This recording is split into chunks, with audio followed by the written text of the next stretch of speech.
తాజాంశాన్ని చూస్తున్నాం. వివేక హత్య కేసులో తదుపరి దర్యాప్తు అవసరం ఉందా లేదా, ఉంటే ఎవరెవరిని విచారించాలో స్పష్టంగా చెప్పాలని సుప్రీంకోర్టు స్పష్టం చేసింది. సునీత అభ్యంతరం వ్యక్తం చేస్తూ దాఖలైన పిటిషన్పై సుప్రీంకోర్టులో విచారణ జరిపింది. దర్యాప్తు అవసరం ఉందా లేదా, ఉంటే ఎవరెవరిని విచారించాలో స్పష్టంగా చెప్పాలని వ్యాఖ్యానించింది.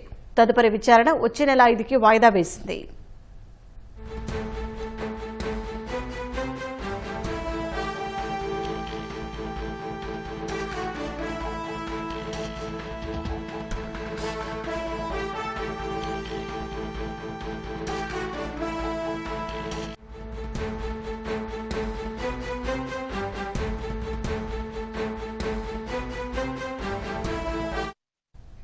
వివేక హత్య కేసులో తదుపరి దర్యాప్తు అవసరం ఉందా లేదా, ఉంటే ఎవరెవరిని విచారించాలో స్పష్టంగా చెప్పాలని సుప్రీంకోర్టు స్పష్టం చేసింది.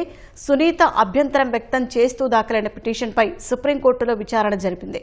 దర్యాప్తు అవసరం ఉందా లేదా, ఉంటే ఎవరెవరిని విచారించాలో స్పష్టంగా చెప్పాలని వ్యాఖ్యానించింది. తదుపరి విచారణ వచ్చే నెల 5కి వాయిదా వేసింది. మరింత సమాచారం మా ప్రతినిధి అరుణ్ అడిగి తెలుసుకుందాం. అరుణ్, చెప్పండి. షాహిన్, ఈరోజు సుప్రీంకోర్టులో వివేక హత్య కేసుకు సంబంధించి మరోసారి విచారణ జరిగింది. ఈ విచారణలో ప్రధానంగా గతంలో సిబిఐ విచారణ సరిగ్గా జరగలేదు, ఇంకా పూర్తి స్థాయిలో విచారణ కొనసాగాల్సి ఉంది, దాన్ని కొనసాగించాలని చెప్పి దాంతో పాటుగా దీంట్లో ప్రధానమైనటువంటి వ్యక్తులను ఇంకా ప్రశ్నించాల్సినటువంటి అవసరం ఉంది. వారిని ఎవరిని ప్రశ్నించకుండానే సిబిఐ దర్యాప్తు ముగిసినట్టుగా సుప్రీంకోర్టుకు నివేదించడాన్ని సునీత గతంలో సుప్రీంకోర్టులో లేవనెత్తారు. ఈ అంశాలపైన విచారణ జరిపినటువంటి సుప్రీంకోర్టు ట్రయల్ కోర్టును ఆదేశించింది. సిబిఐ విచారణ కొనసాగించాలా లేదా, కొనసాగించాల్సి వస్తే దానిపైన నిర్ణయం తీసుకోవాలి అని చెప్పని 3 నెలల క్రితం సిబిఐ కోర్టుకు, హైదరాబాద్ లోని నాంపల్లి సిబిఐ కోర్టుకు సుప్రీంకోర్టులోని జస్టిస్ ఎంఎం సుందరేష్ ధర్మాసనం ఆదేశించింది. ఎంఎం సుందరేష్ ధర్మాసనం ఆదేశాల మేరకు హైదరాబాద్ సిబిఐ కోర్టు విచారణ జరిపి దానిపైన కేవలం 2 వ్యక్తులను మాత్రమే ప్రశ్నించడానికి అవకాశం కల్పిస్తూ పాక్షికమైనటువంటి దర్యాప్తు కొనసాగించాలని చెప్పి సిబిఐని ఆదేశించింది.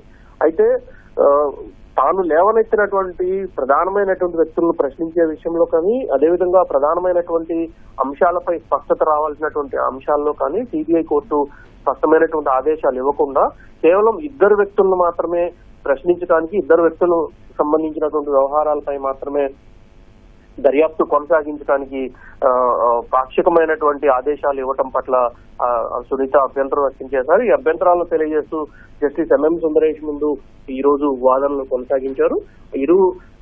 ఈ వాదనల అనంతరం సునీత లేవనెత్తినటువంటి ప్రధానమైనటువంటి అభ్యంతరాల పట్ల సుప్రీంకోర్టు కూడా సిబిఐని ప్రశ్నించింది.